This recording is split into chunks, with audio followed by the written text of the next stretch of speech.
Welcome everyone to episode 7 now of the Bigger, Braver Life Show. My name's Angela Williams. I am a therapist turned coach, and I'm so excited to have my guest here today. Her name is Audra Coons, and we're going to hear all about how she's living her bigger, braver life and helping other people do that too. So welcome, Audra. Thank you so much. I'm so happy to be here. Yes, thank you for being with me on the show today. So if you could just kind of give us a brief introduction, tell us what you're working on, what you're all about. Yes, of course. My name's Audra Coons. I'm a licensed clinical social worker, and I am a women's empowerment therapist. I specialize in helping women really transform their relationship with food and body, and also really themselves to really learn and accept themselves. I really believe that as women, we have the ability to make a greater impact on the world and a greater impact in the people in our lives. And I think in order for us to do that, we've got to start with ourselves and make sure we're good there first. So I just a little bit about the work that I do. I have an online counseling practice, and I see people one-on-one, as well as I'm excited to be launching a group program that I'm sure I can talk a little bit more about later. Yes, wonderful. So very exciting. So Audra and we met at UCF, right? We met at school. Yes. And we were both social work students and together at the same time. And she just brings such a wonderful light. And we've kind of had conversations, here and there over time, just about what we're doing, how our work has evolved, and our passion for empowering women and really setting them up for success. So tell us a little bit more about what got you excited to do the work, and then I'm going to ask you how you're living your bigger, braver life. So Yes. Yeah. Well, like as you mentioned, we were in graduate school then, and really, I got involved in psychology and just really in my high school. It was my senior year of high school when I was exposed to that, and I just fell in love with learning about us as humans and how we interact and behave. And certainly really just personal growth has always been a big value of mine, and it's I can't get enough of it. And so just from there, I was went for it. And so then was throughout, got my bachelor's in psychology, and then, was in the social work program. And that's really when I went on my own personal journey of figuring out, right, we're talking about all these things. And I think it's really important that we are doing that for ourselves, and we have to be able to help other people. So that's really when my journey started, and has really just evolved over time and continues to do that. So yeah, I would say really college is when things started for me. Yeah. So what does living a bigger, braver life mean to you? I knew you were going to ask me this question. I'm grateful that you have this show and that you have this movement, right, to live a bigger, braver life, because it really does take bravery to grow and to work towards our personal goals. And I think that's something, if I reflect and look back, I have always pushed myself out of my comfort zone, pushed myself a little bit beyond to what, right? It's not totally comfortable, and, but it's that next step. And that's how I have evolved in anything that I've done in my life. And so it really is that step of just putting yourself out there and continuing to grow. And it's scary, but we can do it. So yes, I love that. You're right. And for me, I really look at those times when I wish I would have made a different choice, and it was typically the regrets, if you will call them that, those things that you look back and wish you'd have done differently. For me, it's always been something that I was afraid. I was afraid to do the thing, and I didn't do it. So whether that was speaking out, or it was, saying no, or setting a boundary, or, whatever that was, actions big or small, it was, looking back and saying, wow, I wish I would have pushed myself out of that comfort zone. So I really highly value that courage and that action. I guess, some got maybe bravery, or acting on that, even though we're scared, doesn't mean you're not, doesn't mean you don't have to be scared to do something brave, right? It's doing it in spite of being scared or being afraid. So yeah, it does take that strength to push yourself out of that comfort zone and really, improve and grow, and saying, oh, there's something going on with me. I need help, right? Like that takes courage. That takes a lot. Yeah. And I mean, honestly, if you would like having to admit, oh, it's that pushing you out of your comfort zone, and that like that might not be the answer we want to hear, and that, oh man, like it feels hard. But when I really I'm honest with myself, like that is what I've done consistently, which has Yes. got me to where I am, and I'm sure will continue to get me where I'm going, even though Yes. that's what now feels scary and the other stuff feels familiar at this point. Yeah, that's a really great point. Yes, because I think a lot of the people, that I work with and in our surrounding in the community and everything, it's fear that holds us back from a lot. And we come up with these, justifications or rationalizations of why we need to stay playing small, or, not going after a big dream or the thing that we want to do. But really it's actually taking that brave action and stretching yourself outside that comfort zone is what is going to get you that success to where you want to go. So it's like taking that risk. And while it is scary, it has paid off. So tell us about the risks you've taken, or how you pushed yourself out of your comfort zone. Sure. I mean, I think that this is one of them right here, like a little risk of getting online and talking publicly about what I care about or what the work that I'm doing is vulnerable, right? And so this is one example. And I think, I'm from the Midwest, very small town, very down to earth, friendly, simple life. And moving to Florida, moving to, just even going to college or, out of state university when I was in grad school, and then essentially moving to Florida now. I mean, I live in Tampa, this is city. Yeah. Nothing what I was used to, and just, being able to have new experiences is what has always kind of motivated that, and seeing the world. But that was all out of my comfort zone to some level. Yeah, and honestly, we share that background. I'm also from the Midwest. I'm from Michigan. And, I kind of talk about that. Moving was something that maybe wasn't really the thing that a lot of people did, kind of back during when I did that. And so it was like moving by myself, and, it was scary, but it was almost like, you get that scared feeling, but also that excitement. And so that kind of propels you forward, right, to go after these adventures and these new exciting things. What are you gonna say? Yeah, no, just nodding along. Yeah. You look like you had something to say, so I was like, yeah, yes. But we do share a lot of similarities in that way. So that's why I love, hearing, how you continue to bring that bravery in, and that and live that life that you want to live.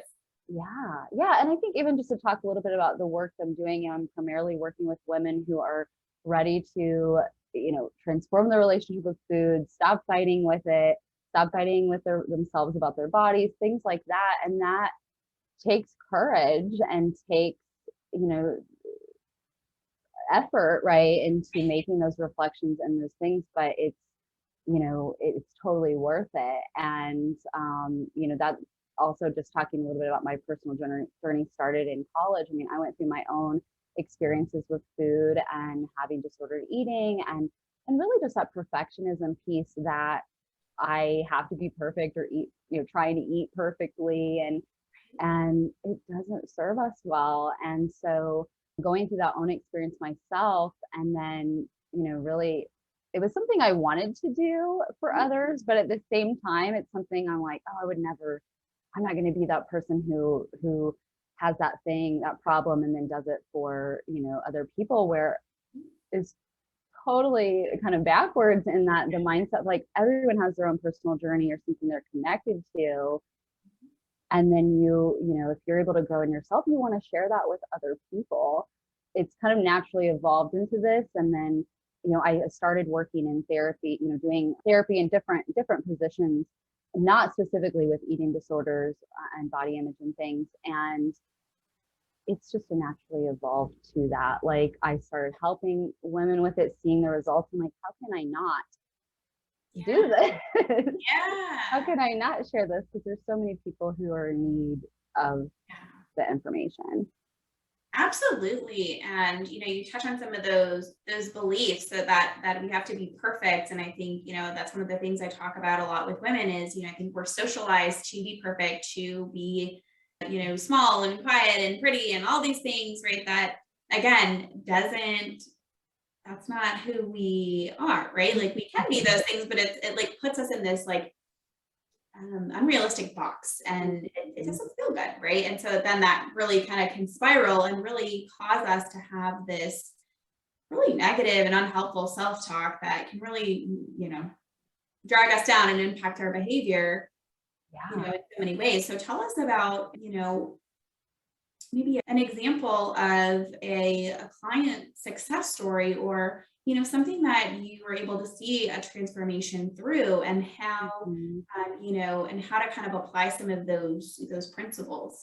Yeah, sure. So a lot of times, women are coming to me, they've likely been dealing with this for some time. Some may have had treatment in the past, but I often see women who maybe have been dealing with this in silence or on their own. And so they're, able to function and they're usually, doing well in other areas, but this is really dragging them down. And they're likely either dieting, trying to really manipulate what they're eating or limiting what they're eating, really to, right, change their bodies or to be again, that mold that in society we're told we need to be. And so what tends to come up is right, they're thinking about food or they're having anxiety around food constantly, right? Or they are maybe not able to engage in their social interactions. They want to go out with their friends or their partner or whatever, and they're not able to be present and enjoy the experience because there's all this backlog about what's okay to eat, what's not okay, and what is this, those type of things. And so really the mindset and how we I'm so glad you brought up self-talk. That's a huge piece of it is how are we talking to ourselves? And also how are we talking ourselves through what's happening? So we all have a food story. We all have a story about how our beliefs formed, right? About ourselves or maybe specifically about food and eating. And so really looking at some of those, but relearning a healthy way of approaching food and unlearning some of the things that we may have picked up along the way from society or different experiences we've had. Yeah. So it sounds like, a lot of the work that you're doing is to understand the story and to bring it to a place where, we can kind of clear the clutter, so to speak, on the unhelpful parts of that and to Mhm. really transform it into something that's going to be healthy and beneficial and really full of self-love, right? Yeah, Yeah. absolutely. Yeah. And I've seen, women be able to transform to where they're able to enjoy food. They're also able to nourish their bodies, to for health and to, be their best, where it's not the whole picture, right? Because if we're able to move beyond some of the things with that, then they can get on to more, maybe other personal growth things that they want or more other goals that they have in their lives that they want to focus on and spend their time on that. Yeah. And I really appreciate you sharing, you kind of talking about your own story, you having your own story with food and kind of going through that journey Mhm. yourself. And what do you think it was that maybe held you back from, or took you a while to kind of share this with other people? Oh my gosh. Well, initially just, I mean, I think when I think way back when, like the shame that how could I ever do this or how could I ever use food in that manner or just right, it's very shameful. And so even being able to talk about it, I mean, if you were to ask me, several years ago if I would be sitting here with you doing this, I'd probably be like, no. Right.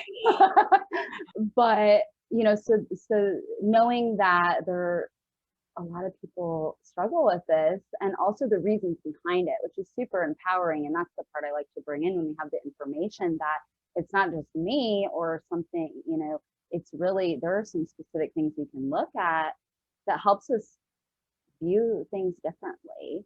I think for me, I I got to a point, and I think a lot of women I see, like when they come to me, like they're tired of this affecting their lives, and Right. they're ready for it to be, like this can't continue the way that it's going, Right. right? And that's kind of the motivation of like, I got to do something different. Right. Right. We actually talked about that in the previous episode too. It's like almost like we get to a point where we're like burned out or exhausted or like desperate for this change. And then it's like we have to make this change. But it's almost like, why do we wait that long? We can do this before and save ourselves, some of that time. But that's kind of just how, Sure. our brains work sometimes. And Yeah. so realizing that it's like there's always, wherever you are in your journey, there's always support or growth or somebody there that's going to be able to help you. And I really like what you said about being able to share the story and have other people know that they're not alone. And I know in therapy, we do a lot of normalizing for people that this is not just happening to you. You are not alone. There is that power. There's such power in community to know, that I'm not the only one, therefore I don't feel so alone and isolated, and others hopefully know, a little bit more about how to navigate this as well. Yeah, absolutely. Right. And I think that our society, I mean, it's, there are a lot, I mean, if we look around and we talk with other people, a lot of people are really can get caught up in, again, those societal pressures. And one of those is certainly weight stigmas that we see, or things about being looking a certain way or whatever that is. That's a big piece of it. So even just, I think that comes back to reflecting on when we're caught up in that, we're very much looking out externally, right? Of what do other people want me to do, or what are other people doing? And until we reflect inside of, well, what do I need? What's working for me? How am I gonna to grow? I mean, that's where the answers are. And so certainly that's a dynamic, or a piece of the work that I do too, is reflecting on, well, what is it, knowing yourself and even learning about yourself to know, what do I need? Right. And that's a really good point. I'm glad you brought that up, because when we are externally focused, where is the joy going to come from? Because we're still saying no to ourselves when we're saying yes, or we're abiding by other people's rules, or the bullshit rules, especially, right? We're just really not serving ourselves. So I'm really glad you brought that up. And that's actually one of the principles of my Braver program too, is it's how do we acquaint and adore, is what I call it, ourselves, right? It's like, how do we get to know and how do we love ourselves to that point where we want to make the change now? We don't want to wait for it to get any further.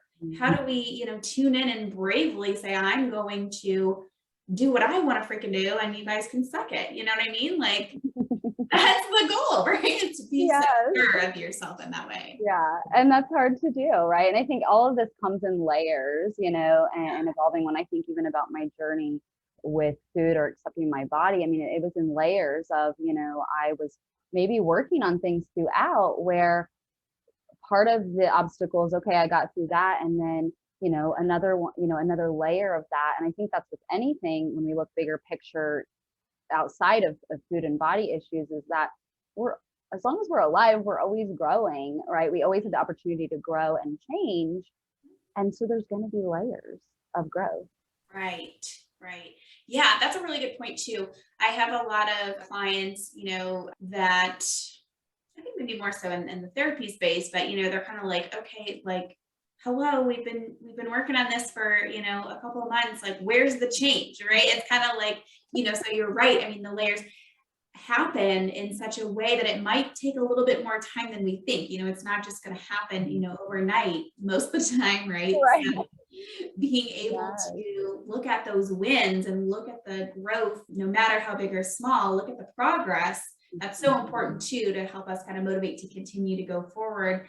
And change is happening. It just might be smaller than we expect or want at the time. Oh my gosh, that's so true. So true. And just as you were talking, right, that made me circle back to, you had brought up self-talk, and how we're talking ourselves through that. That can also really change how we're feeling, but also how we're doing in any transformation or any growth process. Is, if we're not acknowledging or recognizing the small changes we're making, we're probably going to be down on ourselves, and that's going to halt the change, right? So that self-talk, to empower ourselves and notice what we have done, is so important. So important, so important. I agree. Do you have some examples, maybe for those who might be kind of struggling with some eating or struggling to love their body? Do you have some guidance on the self-talk specifically for those issues?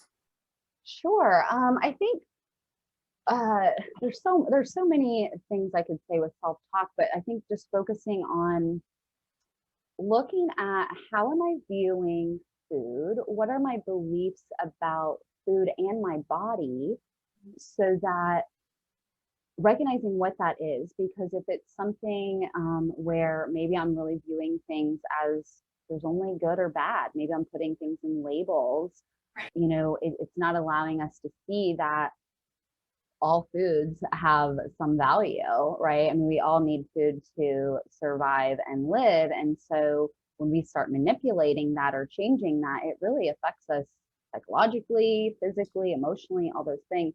But really starting with what are my views and how am I thinking about food? Where did that come from? It is certainly one starting point. But another one I think even more important is, am I sick and tired of doing this and I'm ready to do something different? And that's usually changing from some type of really restricted diet or very regimented way of eating. And so if you have maybe some very specific rules that I'm only able to eat at certain times, or I'm only able to eat a certain amount and really limiting it to that, that's one thing we would look at first, Mhm. if that helps explain a little bit. Yeah, and I think, again, whatever journey you're on, it's always helpful to look at that origin story of that unhelpful thought process or behavior, right? It's like, Mhm. what is the story that I'm telling myself? Is it that I'm not good enough? Is it that I have to be different? Is it that I can't love myself the way that I am? And where did this come from? And how can we change that? And what do you prefer to believe? What do you want to believe? Yeah, Right? yeah. So yeah. Yeah, and I think with that, right, then giving some information and some other ways of viewing food, in that even one small example is that sometimes women will come in and they only eat to nourish, or they only eat for what's going to be healthy, and they are not enjoying food at all.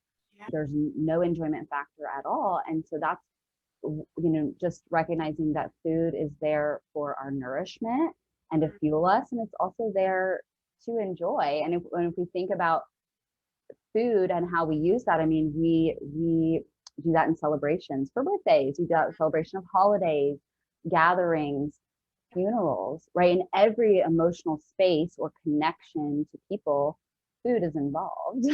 Yeah. Right? So just being able to expand or shift the way we might be thinking about it is certainly one aspect of the work that I would do with clients. Yeah, and that's, pretty much, I would argue, we could argue, one of the most important ways. In your experience, Audra, what do you see as the relationship between trauma and disordered eating? Sure, that's definitely, I mean, we know from research that there is that correlation there. And, traumas come in like many forms and many levels of impacting. And so even someone who may initially think, oh, I don't have trauma, maybe they don't view themselves as having a trauma history, Mhm. there's likely some things, right? We might all be able to reflect on something that was a traumatic or impactful experience. Mhm. So I guess what I'm saying with that, we know there's a correlation to that, where even someone who might initially be like, oh, nothing traumatic's happened to me, they've likely had some things that are impacting and playing a role in whatever problem it is that they're experiencing. Absolutely, absolutely. I've seen that relationship in the therapy clients that I worked with too. Something that typically from my experience, there had been some, more early childhood trauma, and that's how it was manifesting present day, was this needing to kind of control or, shape the way that they eat or look or things of that nature. So yeah, it can be very layered there too. Sure. Yeah. Yeah. And I'm just kind of thinking about like what a mind fuck it is, that right, like there's also that society piece where we're like ashamed of how we look, but then we try to manipulate the food as like one of those pieces, and then we are ashamed of talking about that and dealing with that, right? It's just like the shame cycle. Like, this is so wild, right? Like, Yes.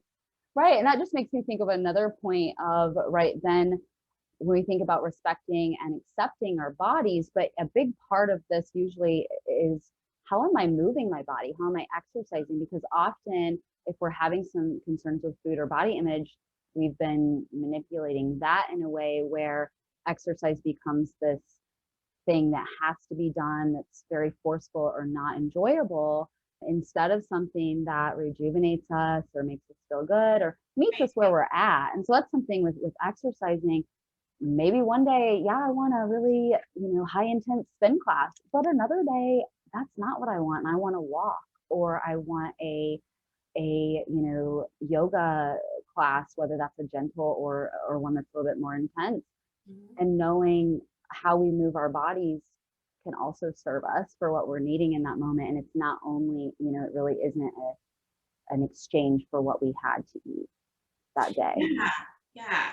And, I like how you said, there's many layers and there's many facets here with disordered eating in particular, right? We've got maybe some setups with trauma, some or impactful events, stories that we've told ourselves, right? And so, and then kind of the societal pieces that play a role. And also, disordered eating is kind of acting as that, almost like that protective mechanism of, how can I control? And this behavior kind of comes out. And then there's this shame cycle, right? It's like, there's so many nuances to this. And I'm so glad that you're doing this work, because holy moly, it's so needed.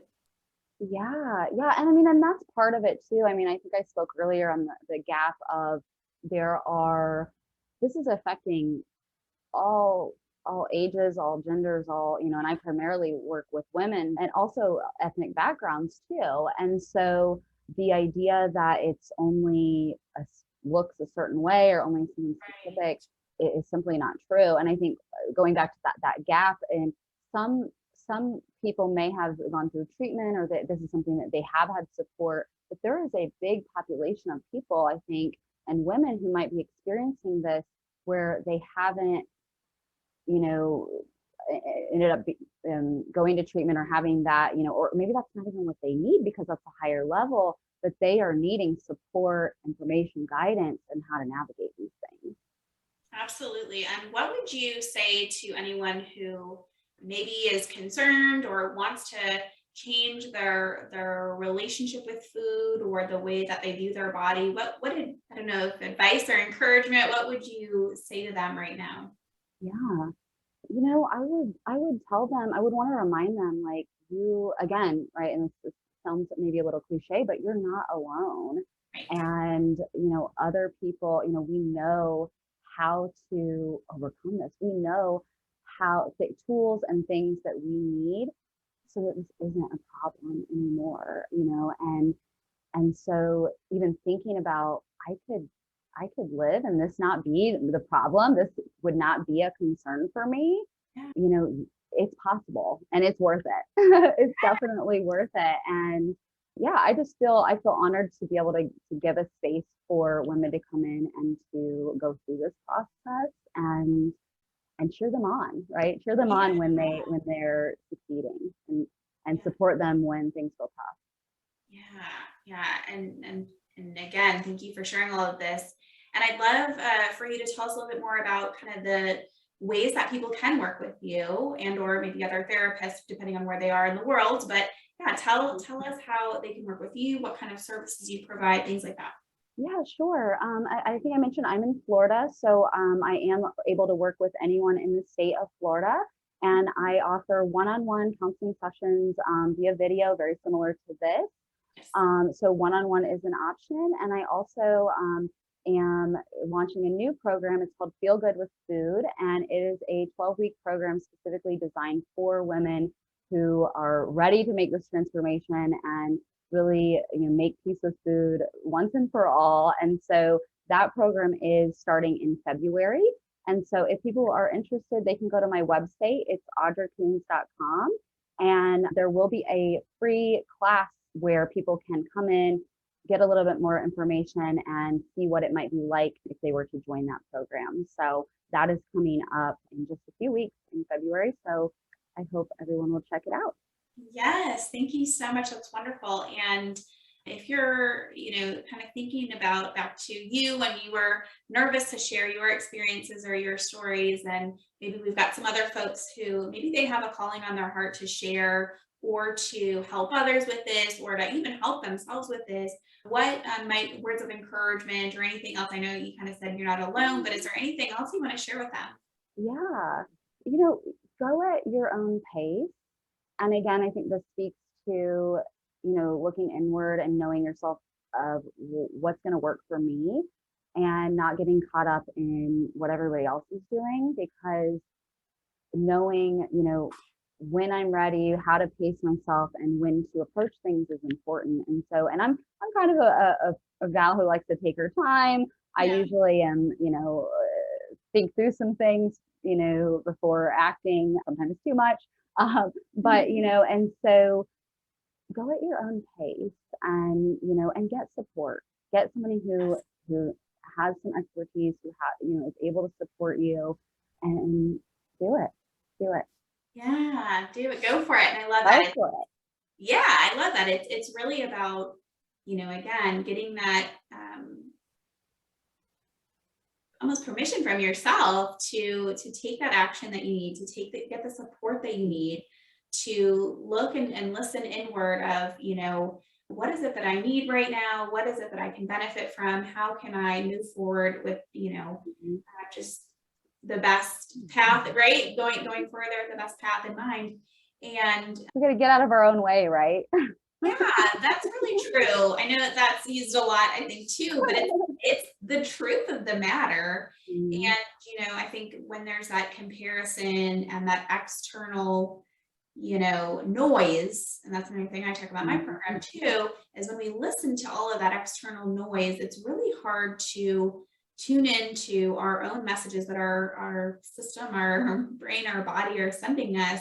Those are the most important messages to listen to. And if you need help discerning what's, anxiety or what perfectionism versus what is my true, higher self calling me to do, that's where, again, Audra is going to be a really great resource.